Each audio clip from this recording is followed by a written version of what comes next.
আসসালামু আলাইকুম রহমতুল্লাহ। আলহামদুলিল্লাহ রাব্বিল আলামিন ওয়াসসালাতু ওয়াসসালামু আলা সাইয়্যিদিল আমবিয়া ওয়াল মুরসালিন ওয়া আলা আলিহি ওয়া আসহাবিহি আজমাইন। প্রিয় দেশবাসী,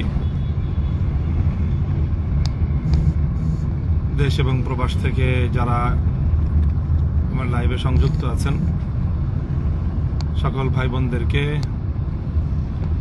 আমি স্বাগত জানাচ্ছি আমাদের লাইভ প্রোগ্রামে। আমরা গতকাল 12ই ফেব্রুয়ারি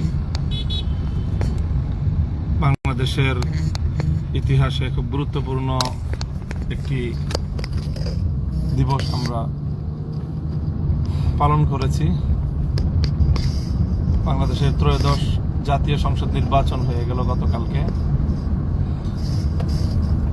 তো এই নির্বাচনে আমরা 11 দলীয় নির্বাচনী ঐক্যজোটের পক্ষ থেকে আমরা জোটগতভাবে নির্বাচনে অংশগ্রহণ করেছি। বাংলাদেশ খেলাফত মজলিসের পক্ষ থেকে 11 দলীয় জোট সমর্থিত 26 জন প্রার্থী এই নির্বাচনে অংশগ্রহণ করেছি আমরা। আলহামদুলিল্লাহ, দেশের জনগণ, ভোটারগণ আমাদেরকে আমাদের প্রত্যাশার মোতাবেক অনেকেই, প্রায় সকলকেই আমাদেরকে ব্যাপকভাবে গ্রহণ করেছেন এবং বিপুলভাবে আমাদেরকে সমর্থন ব্যক্ত করেছেন, ভোটাধিকার প্রয়োগ করেছেন।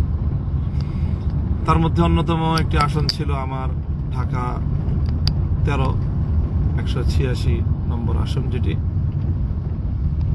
এই আসনটি আপনাদের অনেকেরই, যারা দেশ, জাতি এবং ইসলামকে ভালোবাসেন, আপনাদের অনেকেরই একটা আগ্রহের বিষয়ে পরিণত হয়েছিল।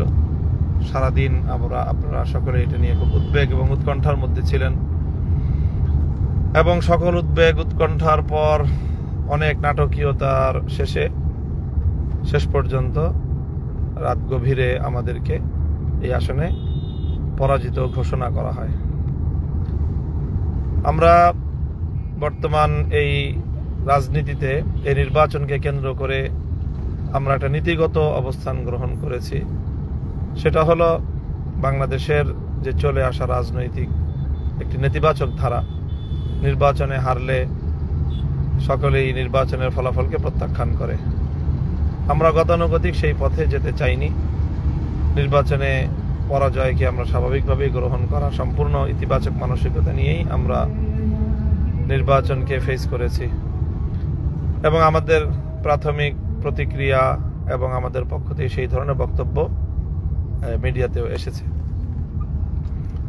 সময় যত গড়াচ্ছে, আমাদের কাছে এই নির্বাচনের ভয়াবহ কিছু চিত্র উঠে আসছে, যার কারণে আমরা দেশের স্বার্থে এবং দেশের নির্বাচনী গণতান্ত্রিক পরিবেশকে রক্ষা করার স্বার্থে, দেশের মানুষ যে ভোটাধিকার প্রয়োগ করার জন্য দীর্ঘ প্রতীক্ষায় ছিল, মানুষের যে আবেগ এবং উচ্ছ্বাস, তাদের মতামতের ভিত্তিতে তাদের জনপ্রতিনিধি নিযুক্ত হবে, সেই আবেগের প্রতি যে চরমভাবে যে বৃদ্ধাঙ্গুলি প্রদর্শন করা হলো, জনগণকে নিয়ে যে তামাশাটা করা হলো অনেক জায়গাতেই, আমরা সেটার বিষয়ে কিছু তথ্য এবং কিছু বক্তব্য না তুলে ধরে আর পারছি না। আপনারা সকলেই গণমাধ্যম সূত্রে ইতিমধ্যে জেনেছেন যে গত রাত্রেই আমি এই বিষয়টি নিয়ে, বিশেষ করে আমার ঢাকা 13 আসনের সুনির্দিষ্ট সমস্যাগুলোর অভিযোগ নিয়ে আমি নির্বাচন কমিশনে গিয়েছিলাম। রিটার্নিং কর্মকর্তার সাথে কথা বলেছি। রিটার্নিং কর্মকর্তা আমাকে নির্বাচন কমিশনের সিনিয়র সচিবের সাথে কথা বলতে বলেন। আমি তার রেফারেন্সে নির্বাচন কমিশন সচিবের সাথে কথা বলি, কিন্তু নির্বাচন কমিশন সচিব এই ব্যাপারে তার কোনো এখতিয়ার নাই মর্মে ব্যক্ত করেন। কাজেই এখন সার কথা দাঁড়ায় যে দায় দায়িত্ব কেউই নিচ্ছে না, নির্বাচন কমিশনও নিচ্ছে না এবং রিটার্নিং কর্মকর্তাও নিচ্ছে না। তো প্রশ্ন হলো তাহলে আমাদের জনগণের ভোটাধিকারের কি হবে? মানুষের ভোটাধিকার নিয়ে যে এত আন্দোলন, এত সংগ্রাম, এত লড়াই, এত যুদ্ধ, তো তার কি হলো, তার কি হবে? এই বিষয়গুলি আজ তীব্রভাবে প্রশ্ন হিসাবে দাঁড়িয়ে গিয়েছে। কাজেই এই বিষয়টি আমরা যতটা সহজেই এটাকে আমরা উপেক্ষা করতে চেয়েছিলাম, পরিস্থিতির বাস্তবতা আমাদেরকে সেভাবে উপেক্ষা করতে দিচ্ছে না। হাজারো মানুষের চোখের অশ্রু, অসংখ্য অগণিত মানুষের কলিজা ছেঁড়া তাদের কান্না, আর্তনাদ আমাদেরকে এই বিষয়ে আরও কিছু পদক্ষেপ নিতে বাধ্য করছে। তো ইনশাল্লাহ আমরা সেই বিষয়গুলি নিয়ে কাজ করছি। আমাদের যারা এই বিষয়ে দক্ষ রয়েছেন, এক্সপার্ট রয়েছেন, সেই বিষয়গুলি তারা খতিয়ে দেখছেন যে এখানে আমাদের কি কি করণীয় আছে। আমরা যেটা গতকালকে অভিযোগ দায়ের করেছি এবং পরিষ্কার বলেছি যে এক দেশে একই শহরে দুই আইন, এটা কোনোভাবেই চলতে পারে না। ঢাকা ৮ আসনে এক আইন চলবে, ঢাকা 13 আসনে আর এক আইন চলবে। ঢাকা ৮ আসনে যেই গ্রাউন্ডে মির্জা আব্বাস সাহেবের ব্যালটগুলো বৈধ বলে, ওনার পক্ষের বলে গণ্য হবে, একই গ্রাউন্ডে ঢাকা 13 আসনে মামুনুল হকের ব্যালটগুলো অবৈধ, বাতিল বলে গণ্য হবে। এই ধরনের হঠকারী সিদ্ধান্ত মানতে তো আমরা কোনোভাবেই প্রস্তুত না এবং এটা সম্ভব নয় আমাদের পক্ষে মেনে নেওয়া। এই বিষয়ে সুনির্দিষ্ট অভিযোগ দায়ের করার পরেও রিটার্নিং কর্মকর্তা এবং নির্বাচন কমিশন সচিব মহোদয় তারা পরস্পরের দিকে তারা পরিস্থিতি ঠেলে দিচ্ছেন, দায় দায়িত্ব কেউ নিচ্ছেন না। কিন্তু এর মধ্য দিয়েই আবার রিটার্নিং কর্মকর্তা আমার আসনে প্রার্থীকে বেসরকারিভাবে বিজয়ীও ঘোষণা করছেন। তো এটা তো জনগণের ভোটাধিকার নিয়ে সির্ফ তামাশা করা ছাড়া আর কিছুই না। আমরা দ্ব্যর্থহীন ভাষায় বলছি যে আমরা যাবতীয় প্রক্রিয়া অবলম্বন করছি। এই সময়টা আমরা খুব তাড়াতাড়ি সমস্ত ডকুমেন্টস এবং মাঠ পর্যায় থেকে সকল তথ্যগুলো সংগ্রহ করছি। এই সংগ্রহ করতে আমাদেরকে একটু সময় নিতে হচ্ছে। কালকে সকলেই ক্লান্ত, শ্রান্ত, বিধ্বস্ত অবস্থায় যার যার জায়গায় রয়েছে। ইতিমধ্যে আমরা তাদের সকলের সাথে কথাবার্তা বলে আমরা আমাদের যে দাবিগুলো, সেই দাবিগুলোকে প্রমাণ সাপেক্ষে, প্রমাণ সহ উপস্থাপনের প্রস্তুতি নিচ্ছি এবং তারপরে আমরা আইনগত সহ আমাদের সকল পর্যায়ের করণীয়গুলো আমরা করব ইনশাল্লাহ। এবং সেটা নিয়ে বিভিন্ন পরিসরে আমাদের এখানে নির্বাচন কমিটি ছিল, নির্বাচন পরিচালনা কমিটি, সেখানে আলোচনা হয়েছে এবং সেই আলোচনার প্রেক্ষিতে আমাদের প্রস্তুতি পর্ব চলছে। আমরা আইনজীবীদের সাথে মত বিনিময় করেছি। এখন আমরা আমাদের সাংগঠনিক ফোরামে এই বিষয়গুলো নিয়ে আলোচনা করব এবং জোটের যৌথ বৈঠকেও আজকেই এই বিষয়গুলি আলোচনা হয়ে আমি আশা করছি যে রাতের মধ্যে আমরা কোনো একটি চূড়ান্ত সিদ্ধান্তে উপনীত হতে পারবো ইনশাল্লাহ। আমাদের যারা ভালোবেসেছেন, ভোটাধিকার প্রয়োগ করেছেন, যারা বাংলাদেশে স্বচ্ছ নিরপেক্ষ নির্বাচন দেখতে চেয়েছেন এবং আমাদেরকে ভোট দিয়ে জয়যুক্ত করার জন্য নিজেদের ভোটাধিকার প্রয়োগ করেছেন, বিশেষ করে ঢাকা 13 আসনের সর্বস্তরের জনগণ, সর্বস্তরের মানুষকে আমার পক্ষ থেকে স্পষ্ট বার্তা দিতে চাই যে আমরা এই বিষয়টিকে কোনোভাবেই বিনা চ্যালেঞ্জে ছেড়ে দিতে পারি না। এটি আমাদের দেশ, জাতি এবং রাজনীতির যে গণতান্ত্রিক অগ্রযাত্রা, সেটাকে অব্যাহত রাখার স্বার্থেই, নিষ্কলুষ রাখার স্বার্থেই এই বিষয়গুলিকে ইগনোর করা কোনোভাবেই সম্ভব না। কাজে আমরা সর্বোচ্চ পদক্ষেপটাই এক্ষেত্রে আমাদেরকে নিতে হবে।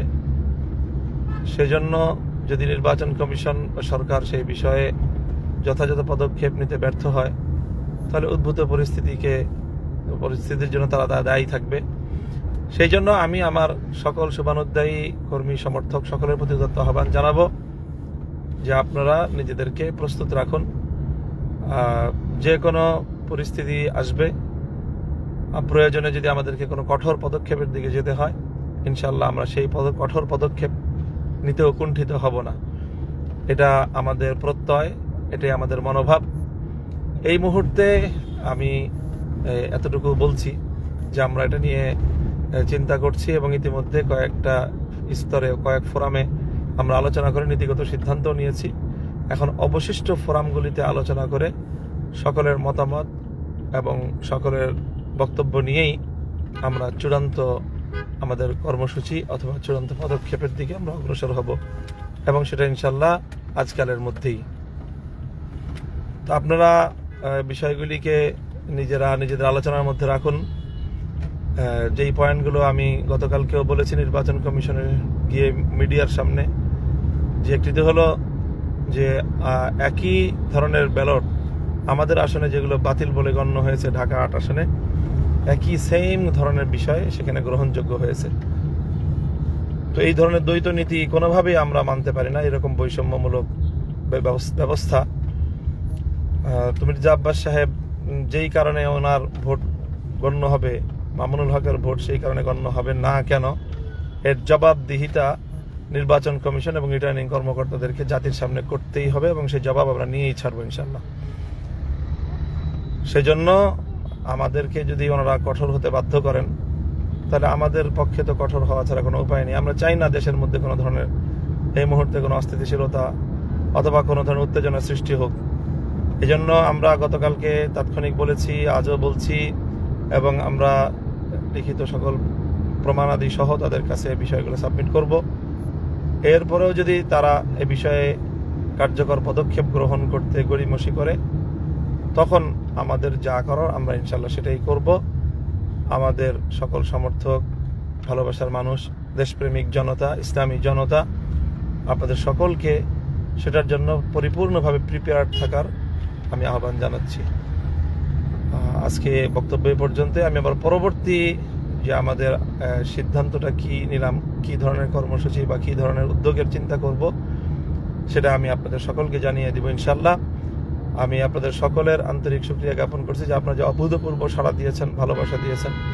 সেই সাথে গতকালকে সন্ত্রাসী হামলায় বেশ কয়েকজন আমাদের নেতাকর্মী আহত হয়েছেন, ইনজুর্ড হয়েছেন। তাদের প্রতি সমবেদনা জ্ঞাপন করছি। তাদের সবাইকে আমি দেখতে গিয়েছিলাম।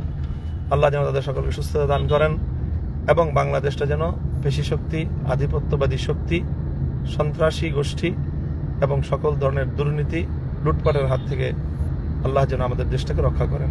ওয়া আখিরু দাওয়ানা আলহামদুলিল্লাহি রাব্বিল আলামিন। আসসালামু আলাইকুম ওয়া রাহমাতুল্লাহ।